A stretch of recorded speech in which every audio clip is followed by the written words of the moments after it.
ज़्यादातर हम लोग जब रिटायर होते हैं तो पहले दिन से ही हम परेशान होते हैं, क्योंकि हम रिटायरमेंट को एक्सेप्ट नहीं करते।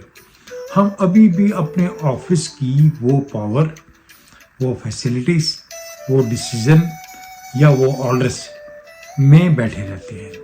हमें आज भी लगता है कि जब मैं उस कंपनी में काम करता था तो वो फैसिलिटीज़ आज भी मुझे मिलेंगी, या जो मैं कहूँगा मेरे कोलीग्स मान लें। जब इंडिया के पहले 4-5 प्लेयर वर्ल्ड कप 1983 में आउट हो गए तो कैप्टन कपिल देव ने एक्सेप्ट कर लिया कि इस ओकेशन में उसको खेलना जरूरी है। उसने इस बात पर नहीं सोचा कि उसके सारे अच्छे प्लेयर जो पहले आउट हो गए हैं और हम इस पोजीशन में आ गए हैं कि हम वर्ल्ड कप से बाहर हो सकते हैं, एक्सेप्ट किया। और जिन लोगों ने उस पार्टीशन को एक्सेप्ट कर मूव ऑन करने की बात सोची वो बहुत जल्दी सक्सेसफुल हो गए। नमस्कार, सत श्री अकाल, आदाब। आज का टॉपिक है एक्सेप्टेंस इन सिचुएशन, स्वीकार परिस्थितियों को करना। परिस्थितियाँ हमारे हाथ में जरूरी ना हो, वो हमारे हाथ में हो, क्योंकि बहुत सारी चीज़ें ऐसी होती हैं जो हमें पता ही नहीं होती और हमने सोची तक नहीं होती। मसलन तौर पे ताजी कोविड का वो टाइम ना तो किसी ने सोचा था ना किसी ने समझा था। तो परिस्थितियाँ कैसे होती हैं और उसमें कैसे एक्सेप्टेंस होनी चाहिए, इसके बारे में आज बात करेंगे। इस्लाम ने एक शब्द यूज करते हैं, इंशाअल्लाह। इंशाअल्लाह का मतलब होता है जो उसको मंजूर हो। इसमें 3 चीज़ें हैं। पहला, विनम्र भाव, ह्यूमिलिटी, ये बहुत हम्बल होकर बात की जा रही है, इंशाअल्लाह। दूसरा, फेथ, उस पर फेथ है, जो करेगा, जो मर्जी उसकी है वो ठीक होगी। और तीसरा, एक्सेप्टेंस, जो करेगा उसे एक्सेप्ट करेंगे।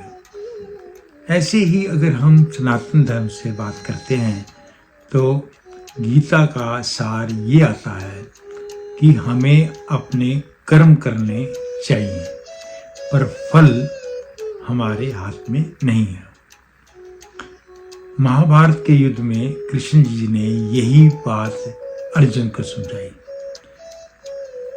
महाभारत भी एक ऐसी सिचुएशन थी जो उनकी मर्जी से नहीं थी, पर वो आ गई।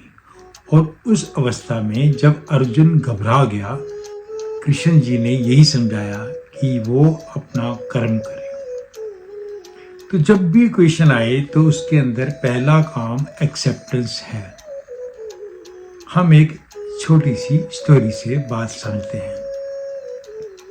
एक गांव था, उसमें किसी के पास घोड़े थे। एक दिन एक घोड़ा गांव से बाहर चला गया और मालिक को पता ही नहीं। लोगों ने कहा, ये तेरे लिए अच्छा नहीं हुआ, एक घोड़ा तेरा दौड़ गया। उसने कहा, मर्जी उसकी। 2 दिन के बाद वो घोड़ा वापस आ गया और उसके पास 2 घोड़े साथ में आए। तो लोगों ने कहा, अच्छा हुआ कि घोड़ा तेरा चला गया था, पर अब वो 2 घोड़े अपने साथ ले आया। तो फिर उसने कहा, मर्जी उसकी। कुछ दिन के बाद उसका लड़का घोड़े पे सवार होकर बाहर गया और वो घोड़े से गिर गया और उसकी टांग टूट गई। लोगों ने कहा, बुरा हुआ, तेरे लड़के की टांग टूट गई। उसने फिर कहा, मर्जी उसकी। कुछ दिन के बाद वहाँ के राज्य ने दूसरे कंट्री के ऊपर अटैक कर दिया और राजा ने हर गांव से जितने नौजवान थे उनको फौज में आने के लिए कहा, क्योंकि इस लड़के की टांग टूटी हुई थी इसलिए उसे फौज में नहीं लिया गया। लोगों ने फिर कहा, अच्छा हुआ कि तेरे लड़के की टांग टूटी थी और वो मरने से बच गया। तो परिस्थितियाँ हमारे साथ बदलती रहती हैं, हम उसे सिर्फ एक्सेप्ट करें।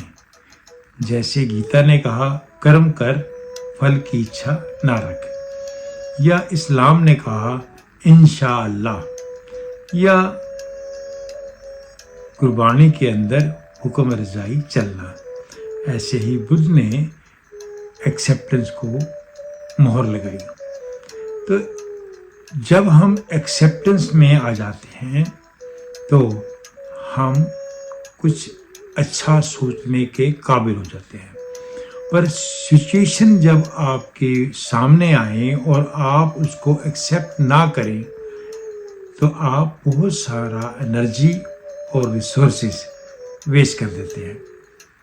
जब इंडिया की पार्टीशन हुई तो बहुत सारे लोग पंजाब से, बंगाल से या सिंध से इंडिया को आए। जिन लोगों ने उस पार्टीशन को एक्सेप्ट कर कर मूव ऑन करने की बात सोची वो बहुत जल्दी सक्सेसफुल हो गए।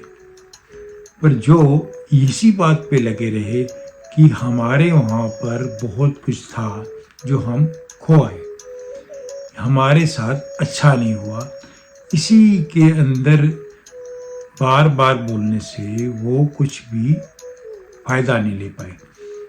पर जिन्होंने उस परिस्थिति को समझ लिया कि नहीं, एक्सेप्टेंस होनी है और यहाँ से हमें आगे मूव ऑन करना है, तो वो ठीक चल पड़े। ऐसे ही कोविड के अंदर जब सारी दुनिया खड़ी हो गई, लोग घरों में बंद हो गए, इंडस्ट्रीज बंद हो गई, तब कुछ लोगों ने अलग तरीके से सोचने की बात की। पर तब की जब उन्होंने ये एक्सेप्ट कर लिया कि अब हम बाहर नहीं जा पाएंगे और हम जब कैद हो गए हैं, हम एक जगह पर फंस गए हैं, तो उस समय में हमें कोई नया तरीका सोचना चाहिए। पर ये तभी हुआ जब उन्होंने उस पोजीशन को एक्सेप्ट कर लिया। वो सारे पॉलिटिशियन जब गद्दी से हट जाते हैं तो वो उस पोजीशन को समझ ही नहीं पाते, एक्सेप्ट ही नहीं कर पाते और फिर प्रॉब्लम शुरू होती है। ज़्यादातर हम लोग जब रिटायर होते हैं तो पहले दिन से ही हम परेशान होते हैं, क्योंकि हम रिटायरमेंट को एक्सेप्ट नहीं करते। हम अभी भी अपने ऑफिस की वो पावर, वो फैसिलिटीज़, वो डिसीज़न या वो ऑर्डर्स में बैठे रहते हैं। हमें आज भी लगता है कि जब मैं उस कंपनी में काम करता था तो वो फैसिलिटीज़ आज भी मुझे मिलेंगी, या जो मैं कहूँगा मेरे कोलीग्स मान लेंगे। ऐसा नहीं होता। जब आप सीट छोड़ देते हो तो आप वहाँ से चले जाते हो। अब नया कोई आया, उसकी नई पॉलिसी होगी, उसकी नई स्ट्रेटजी होगी, उसके नए डिसीजन में होंगे और वो अब आप नहीं हो। ये इक्वेशन बार बार आती रहती हैं। जैसे कि एक क्रिकेट की गेम, क्रिकेट के अंदर 11 प्लेयर हैं और बैटिंग के लिए 2 जाएंगे। जब कोई आउट होगा तो दूसरा जाएगा।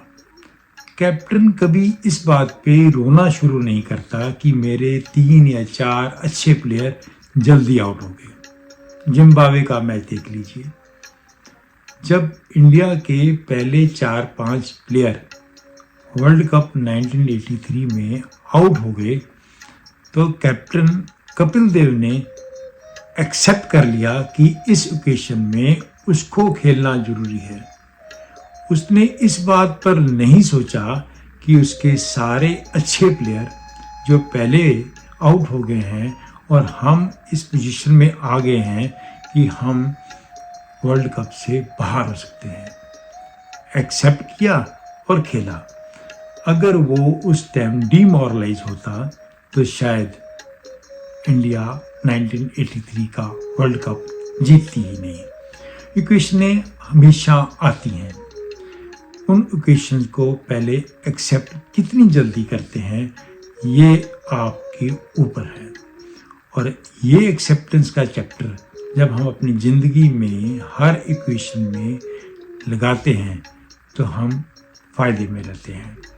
तो एक्सेप्टेंस एक बहुत बड़ा टूल है जिसे हमें जल्दी से समझना चाहिए।